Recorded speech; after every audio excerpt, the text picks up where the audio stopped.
My name is Jessica MacCormack, and the piece is called Hold My Hand. And can you describe the performance, please?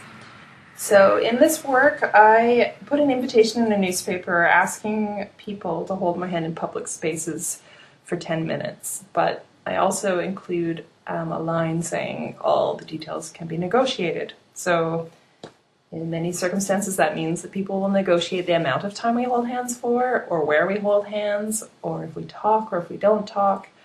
So for example, in the past when I've done this, it meant that sometimes people would hold my hand for 2 to 4 hours, and we'd have long conversations, and maybe we would move to different locations. And sometimes it meant we held hands in a church and were silent. So there's a lot of different possibilities of how that happens, but mostly we are negotiating intimacy with strangers. Okay, thank you. And how will this occur in the Perceptions exhibition? In this exhibit, I'm putting out a call, an invitation to different communities, largely marginalized communities, asking people if they would like to hold my hand in the same kind of invite. And once again, they decide the parameters of their engagement? Mm-hmm. Yes. Okay. Could you explain why you developed this performance? Yeah, I think I was quite interested in this idea of intimacy and how less and less frequently we have this kind of interaction with strangers in public spaces because we have machines now, and we have bank machines, and we have various other ways like iPods and things that kind of separate us a bit more from having these kind of interactions with strangers and public spaces. So I became interested in trying to figure out what that discomfort and fear was really all about. And how can you see this relate to living with mental illness? So in this video that we have here, I'm holding hands with Beth in a park near my house.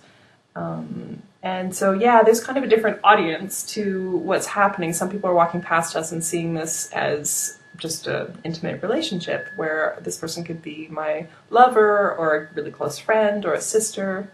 And in the case of holding hands with different people in public spaces, frequently the relationships are assumed to be familial or intimate when in fact they're not.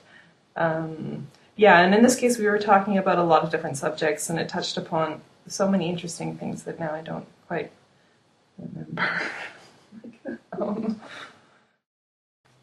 The original time when I was doing this with Beth in the park, I through actually the physicality of the experience of it, was able to access the memories around what this piece was for me and the many layers of meaning it has.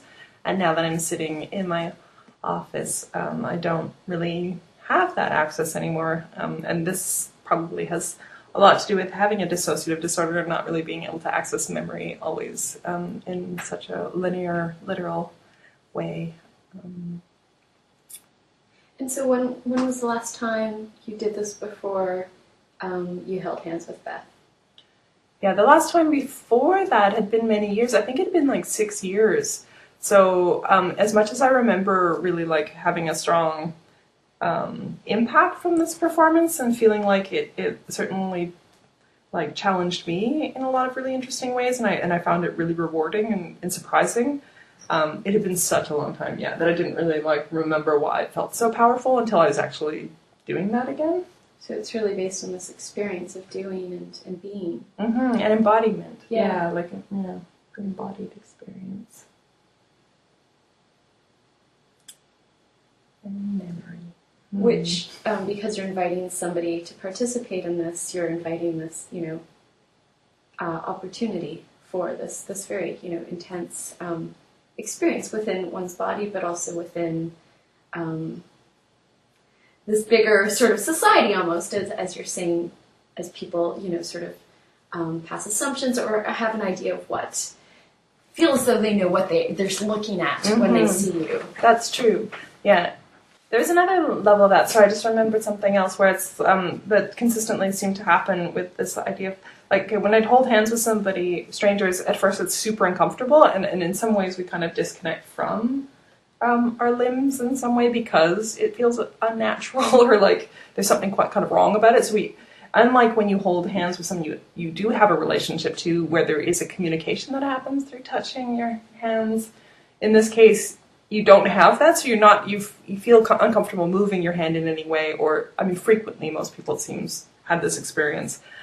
But then through talking and getting to know each other a little bit, something kind of flips, it seems, after like 10 minutes, where you suddenly have a strong sense of intimacy because of the physical connection. It seems people reveal a lot more about themselves than they might in a normal like interaction with a stranger. And then it kind of flips to there's this kind of sense of strong intimacy between two people that, yeah, it wasn't there 10 minutes ago. That I don't think I normally would experience just through having a conversation with someone I just meet. Yeah, our kind of body experience tells us there's a certain level of trust or something happening. Which is interesting. It's like it's not a cerebral sort of decision. It's very, as you said, like embodied. It comes from a very, just corporeal body. This feeling. Mm-hmm. Yeah, from a place other than your brain. Yeah. Your body brain, not your head brain. Body memory. Yeah. Yes, that's the one. The body brain, as we call it.